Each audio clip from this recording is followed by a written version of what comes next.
આજે રાજેશભાઈ લગામીવાળા જે છે કારોબારી અધ્યક્ષ એ આપની મુલાકાતે આવ્યા હતા, તો એવો આપ પાર્ટીમાં જોડાશે?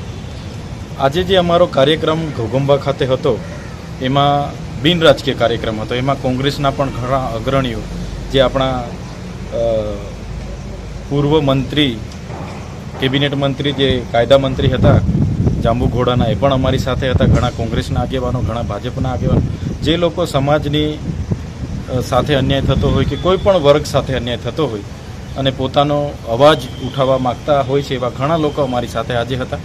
ત્યારે જોડાવાની કે એવી કોઈ વાત નથી થઈ, પણ ક્યાંય પણ અન્યાય થાય, કોઈની સાથે પણ વહીવટી તંત્ર કે કોઈ પણ લોકો અન્યાય કરે તો અમે બધા એક થતા હોય છે. અનેક પ્રોગ્રામો એના અમે અહીંયા આવીએ તો પ્રોફેસર અર્જુનભાઈ રાઠવા અમારી સાથે હોય, સુખરામભાઈ રાઠવા હોય, એ જ પ્રકારે ભાજપના પણ ઘણા આગેવાનો અમારી સાથે હોય છે. એટલે એના ભાગરૂપે આવ્યા હશે, પણ આવી જોડાવા બાબતની કોઈ અમારી ચર્ચાઓ નથી થઈ.